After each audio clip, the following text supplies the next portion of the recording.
Next আমি ready থাকতে বলবো নর্থ থেকে। নর্থ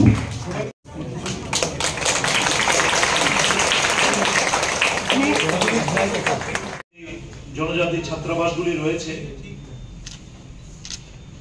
এই ছাত্রাবাসগুলির মধ্যে ফুটবল টুর্নামেন্ট হচ্ছে রোমাকান্ত মাঠে 8 তারিখ পর্যন্ত চলবে। এই খেলার উদ্দেশ্য হলো একটাই, যে আমাদের বিশেষ করে আমাদের জনজাতি ছেলেমেয়েরা একটা বিপদে যাচ্ছে। আমাদের ছেলেমেয়েরা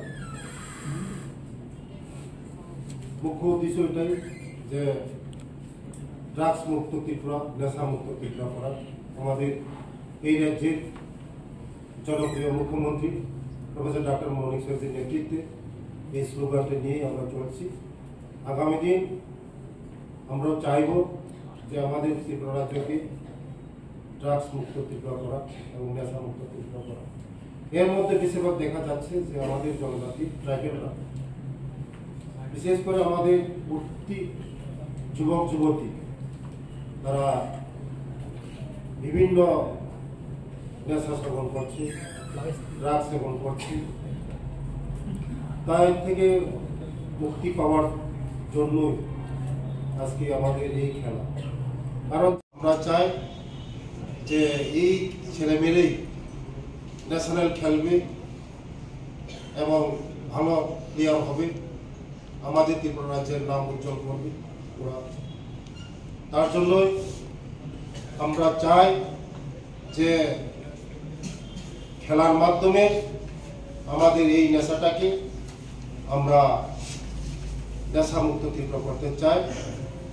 তার জন্য যে উদ্দেশ্যটা নিয়ে আমরা করছি, এই উদ্দেশ্যটা সবাই যদি আমরা সাহায্য করি, আমাদের সরকারের পক্ষে সরকারের পক্ষে সম্ভব না। আপনারা সবাই যারা আমাদের নাগরিক, ত্রিপুরা নাগরিক, সবাই যদি আমাদেরকে সরকারকে সাহায্য করেন, আমরা আমাদের এই ত্রিপুরা রাজ্যকে, আমাদের রাজ্যের জনপ্রিয় মুখ্যমন্ত্রীর যে স্লোগানটা আমরা এই সাকসেস করতে পারবো, নাহলে আমরা কোনোদিন সাকসেস করতে পারবো না। আগামী দিন আমরা চাই আমাদের এই ত্রিপুরাটাকে নেশামুক্ত ত্রিপুরা এবং ড্রাগস মুক্ত ত্রিপুরা, এটাই উদ্দেশ্য। এই বলেই ক্রীড়া ক্ষেত্রকে প্রোৎসাহিত করবার জন্য এই ধরনের উদ্যোগ নিচ্ছি। সাম্প্রতিককালে আমরা রাজ্যের 3টি স্থানে সিনথেটিক ফুটবল গ্রাউন্ড, যেটাকে আমরা অ্যাস্ট্রো টার্ফ বলি, সেই অ্যাস্ট্রো টার্ফ নির্মাণ করবার জন্য কৈলা শহরের দেওরা, ছড়া, ঊনকোটি জেলার, গোমতী জেলার কিল্লা, খোয়াই জেলার মুঙ্গিয়াকামি, এই 3টি জায়গাতে ইতিমধ্যে আমরা ওয়ার্ক অর্ডার করেছি এবং এই 3টি synthetic football ground astro turf নির্মাণ হয়ে গেলে পরে আশা করা যায় যে দপ্তরের তরফ থেকে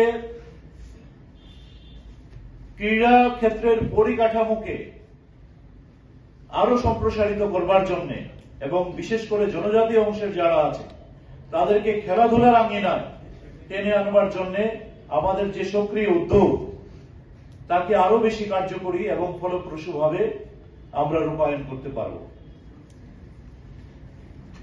আগামী 8 তারিখ পর্যন্ত যে খেলা হচ্ছে টুর্নামেন্ট, সেই টুর্নামেন্টের নামকরণ করা হয়েছে ভগবান বিরসা মুন্ডার নামে। বিরসা মুন্ডা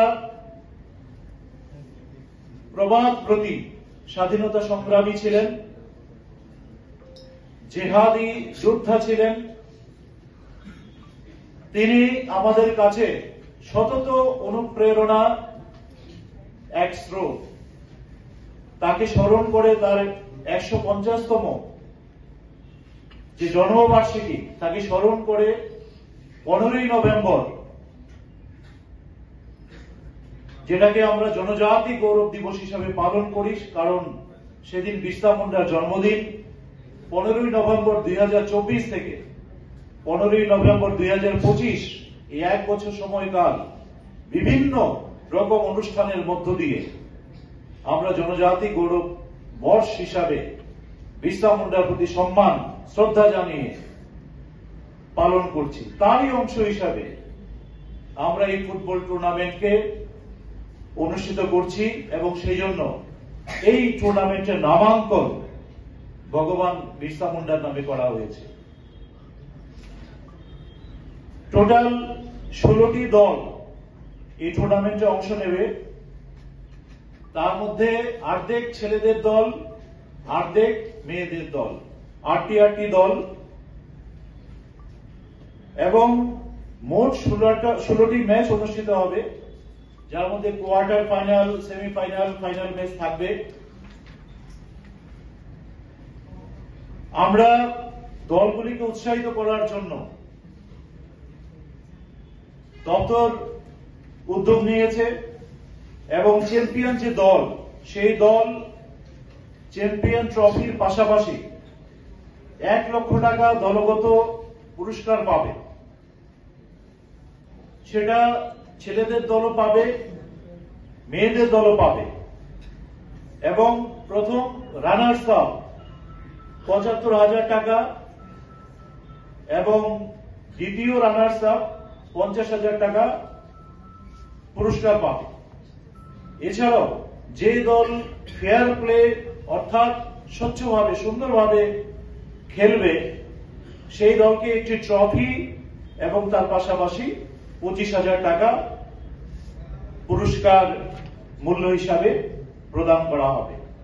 এছাড়াও যারা ভালো খেলবেন তাদেরকে ব্যক্তিগত স্বীকৃতি হিসাবে কতগুলো পুরস্কারের ব্যবস্থা করা হয়েছে, যার মধ্যে সেরা খেলোয়াড় একটি ট্রফি এবং 10,000 টাকা পাবে। শীর্ষ স্কোরার, সবচাইতে বেশি যিনি স্কোর করবেন, ট্রফি এবং 10,000 টাকা। সেরা গোলকিপার ট্রফি এবং 10,000 টাকা, এবং প্রত্যেক ম্যাচের সেরা খেলোয়াড় ট্রফি এবং 1,000 টাকা করে পাবে। আমরা আশা করি এই যে পুরস্কারগুলো, সেগুলো ক্রীড়া ক্ষেত্রে জনজাতীয় অংশের যারা ছাত্ররা রয়েছে তাদের উৎসাহ এবং উৎকর্ষতা বৃদ্ধিতে আগামী দিনে বড় একটা সহায়ক ভূমিকা নেবে। আমরা আপনাদের মাধ্যমে রাজ্যের সবার কাছে আবেদন রাখব, চলুন রাজ্যে শান্তির বাতাবরণ, সম্প্রীতির বাতাবরণ, উন্নয়নের বাতাবরণকে শক্তিশালী করবার জন্য ক্রীড়া ক্ষেত্রকে, সংস্কৃতির ক্ষেত্রকে আমরা সবাই মিলে উৎসাহিত করি এবং যে মাদকাসক্তি, যে নেশাসক্তির দিকে আস্তে আস্তে যুব সমাজের, ছাত্র সমাজের একটা অংশ ধাবিত হচ্ছে, যেভাবে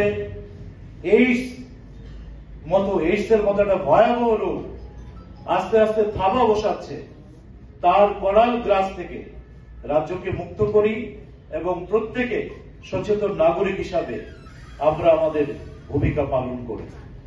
আজকে